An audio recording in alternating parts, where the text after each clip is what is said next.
I want you to take note that the last two questions would not have been solvable by factoring. Of these next two, the first one will be, and the second one will not be something that we could solve by factoring.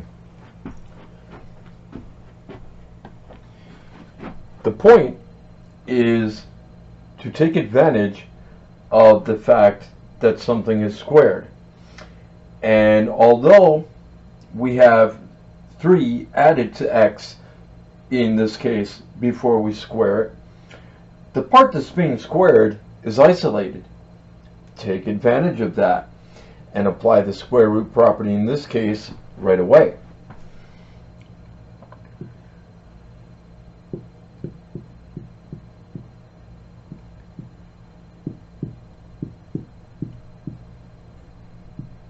Not forgetting that plus or minus in front of the numerical part. So that's going to cancel out the squaring and the square root on the left. This time we're left with x plus 3 equals plus or minus 7.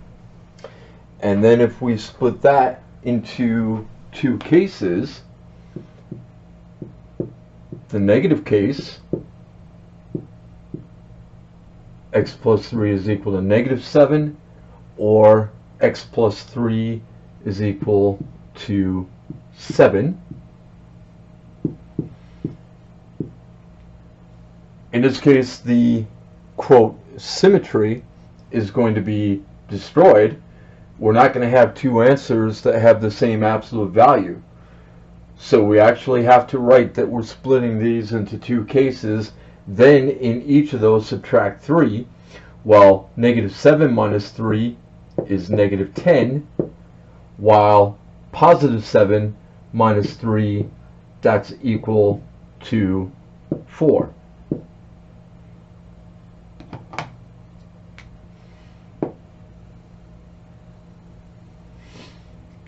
The fact that we're getting some rational numbers for answers is an indication to me that yes, this would have been something that we could have solved by factoring. We could have multiplied out the x plus 3 times the x plus 3, gotten everything into standard form, etc.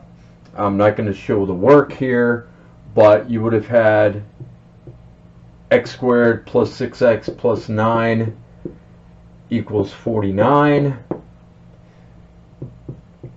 Get it equal to 0 by subtracting the 49. That would be something you could factor. You come up with those same two solutions, but it's going to take more work to get to this, and more work to factor, more work to apply the zero factor property. So this is not the point. And on this next one, I want to again take advantage of the fact that something is being squared, but that we don't see the variable elsewhere, and solve that way. On this one, I'm going to pick some numbers that we would not have been able to do the solving by factoring approach. So let's see here. How about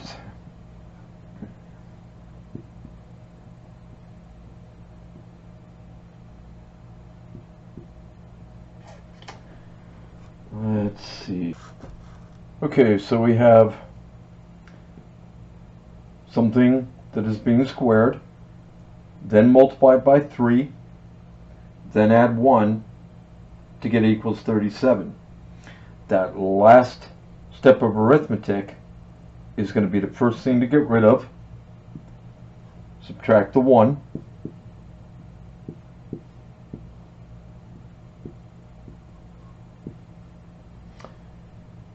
We still have 3 multiplied to the part that is squared. So divide both sides by 3.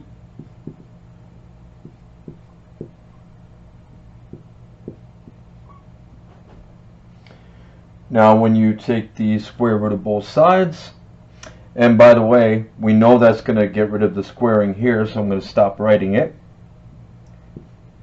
It's just going to leave us with x minus 1. plus or minus square root of 12.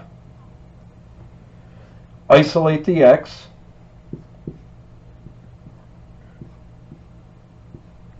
While 12 is not a perfect square, the largest perfect square that will go into it is 4.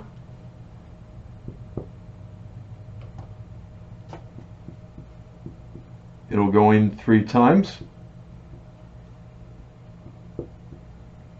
So I'm going to split up the square root across the multiplication.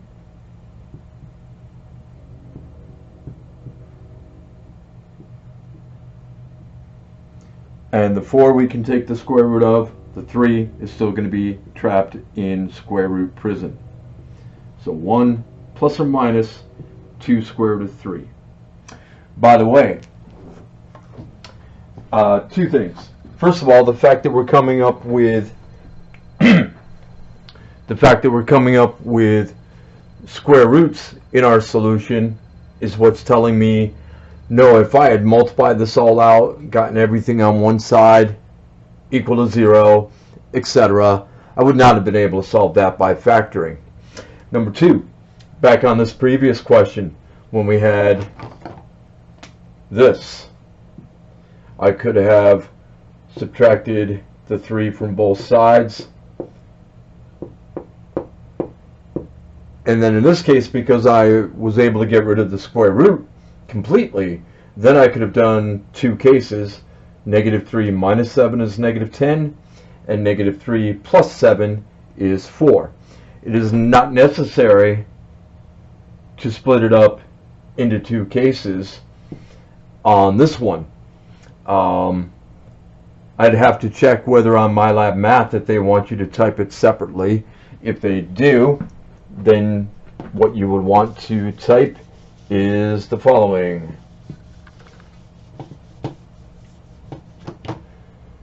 You would want to write 2 separate cases if it's not letting you use the plus minus. And then you would have a comma in between those 2 solutions.